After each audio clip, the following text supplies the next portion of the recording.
Hi, creative friends. This is Rhea, and thank you so much for being here. So this is my follow-up video on creating first layers on watercolor paper.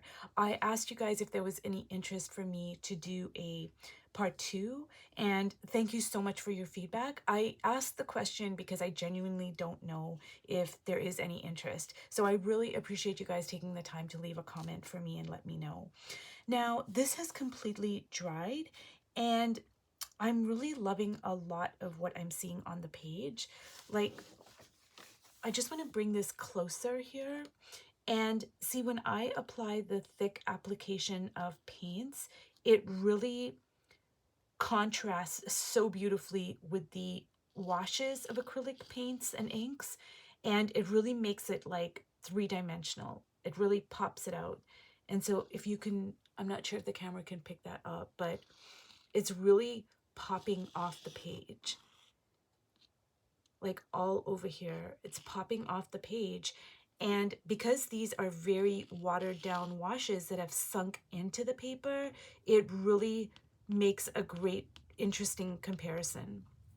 So I'm really loving so much about this page.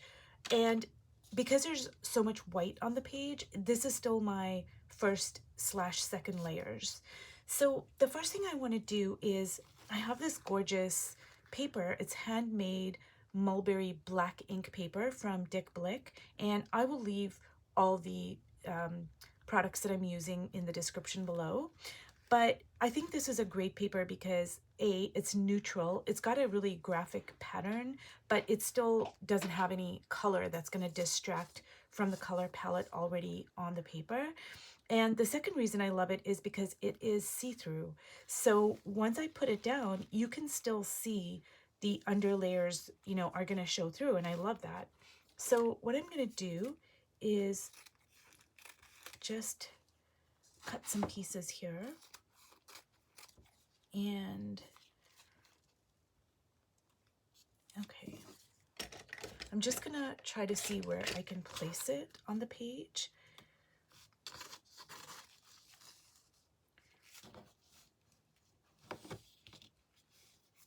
I think I love that over there. And maybe over there, and I think I'm gonna put one right plop in the middle there.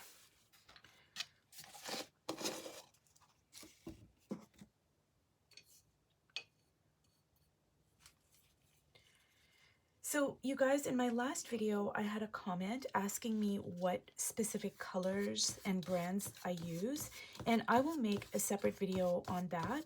But just for now, I wanted to say that some artists tend to stick to a few particular brands. Like, you know, I've heard some artists say, well, I only use, you know, a certain type of brand. But for me, I go for colors. So I don't really care if the brand is like a really cheap, you know, paint, or if it's, you know, really pricey. I am looking at the colors. And if I fall in love with a color, then that is a brand I use. And a perfect example are these cheap poster paints that I bought in Oaxaca, Mexico. I did an art retreat with the brilliant artist Connie Solera, and I actually bought these poster paints, and I think they're only available in Mexico. I could be wrong on that, but they're really cheap, you know. They were dirt cheap over there, but the colors are so vibrant and lush and just gorgeous. So for me, I go for the colors, and you know, every artist is different and there's no right or wrong, but I will make a separate video listing the colors and the brands that I have in my art studio.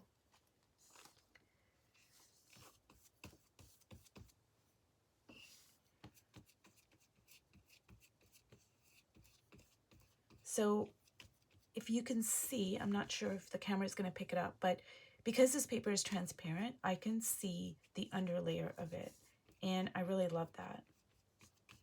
that is a very interesting feature of this paper.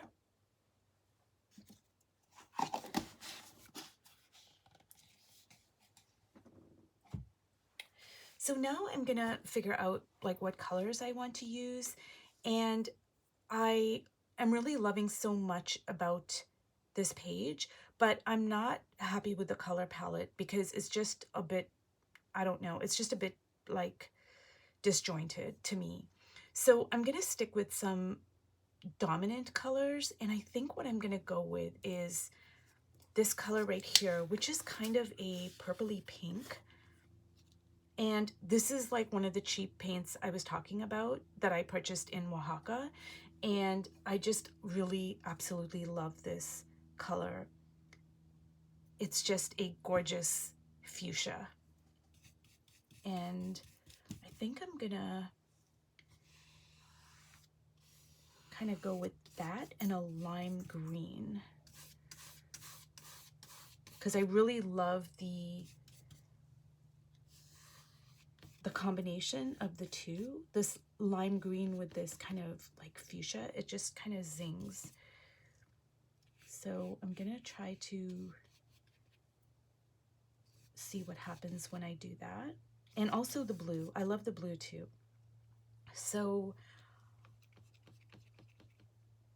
this is still my first layer. So I love my first layers because it's almost like a meditation for me, because while my middle layers are all about the decisions I have to make, my first layers are just play, like play, play, play. Be curious, be in beginner's mind.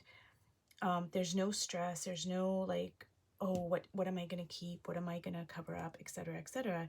It's just simply having fun. So I really love and look forward to my first layers.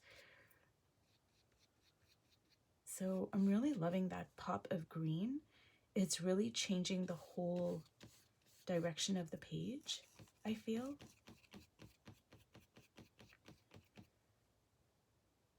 And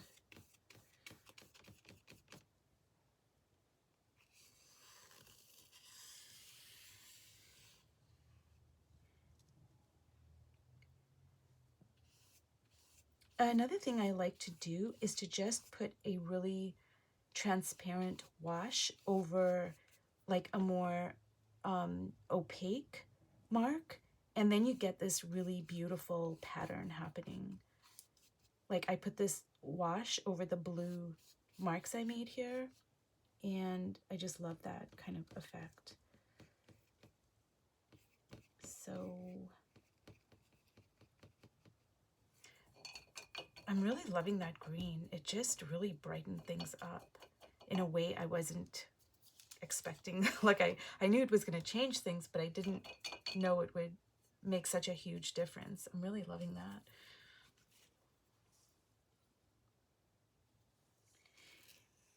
And that's another reason why it's so important to experiment, because you just never know what might happen. Like sometimes I'll use a color combination and I'll think, oh, this is gonna look great for sure. Like I don't even have any doubt in my mind. And then I'll lay it down and then I'm like, it just doesn't work.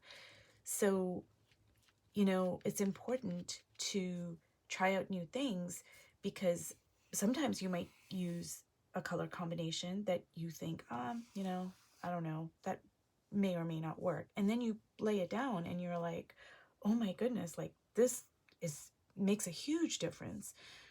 And that's a great thing about mixed media, is how much it allows us to experiment. And I love that aspect of it. So I'm just kind of trying to cover up the white page here and just make some interesting things happen, hopefully.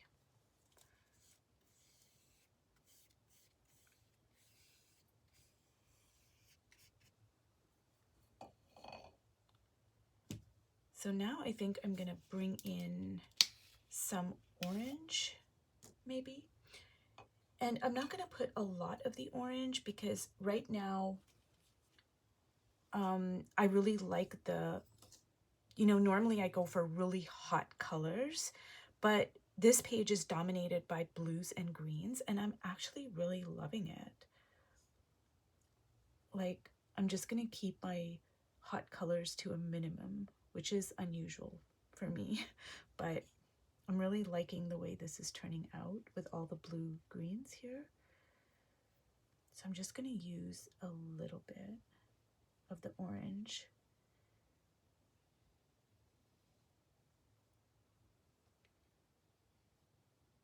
And maybe just kind of drag a little bit over there.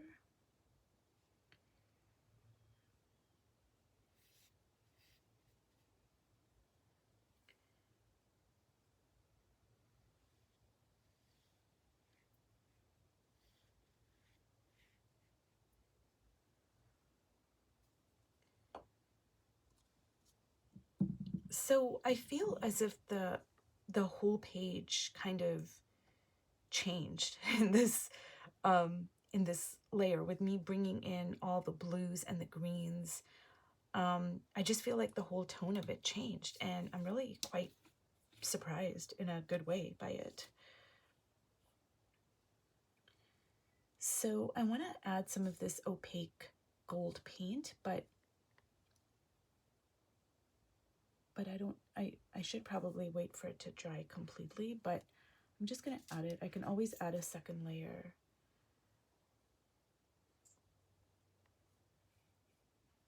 So I am really heavily influenced by Indian fabrics and saris. I love their color combinations and all the decorative gold work that is done over top.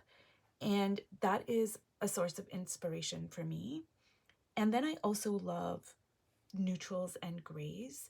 And in Indian fabrics, you're rarely going to see neutrals and grays. So what I love are say the grays that Cezanne uses and Degas.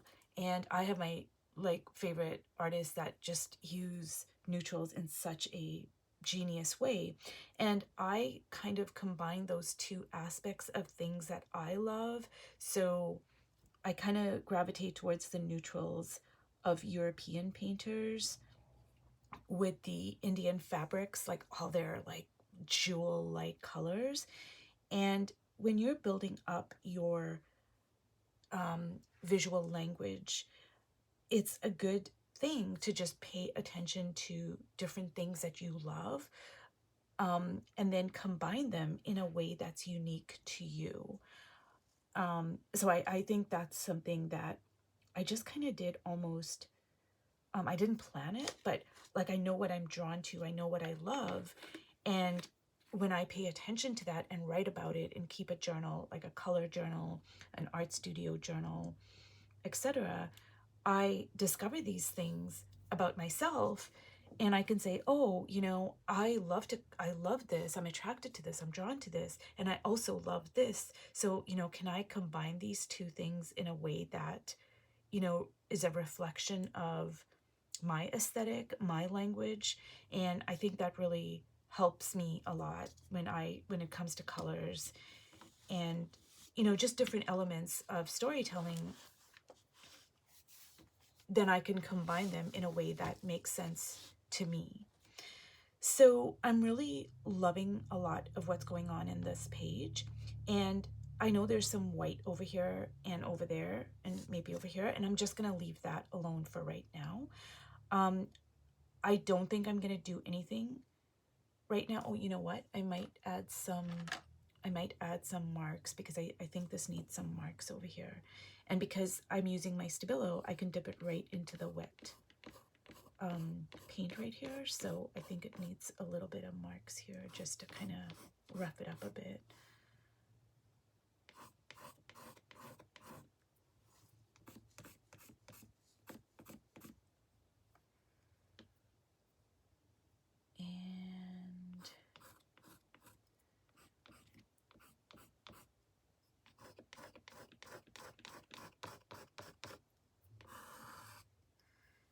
And now I'm going to use my blue Stabilo here.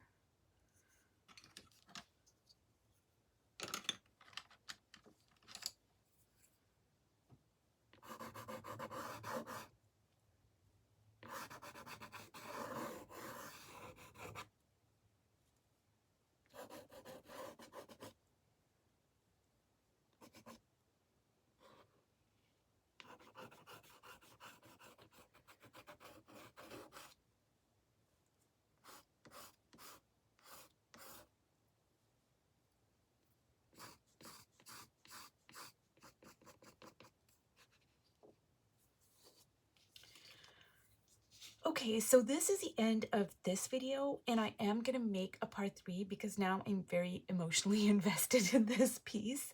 I'm just really surprised by the blues and the greens and how I'm really loving it. Like, it's a surprise to me. So I am going to do a part 3, but for this particular video, this is the end of my part 2 of the creating first/second layers on watercolor paper. So thank you so much for being here, and I will see you in my next video. Bye.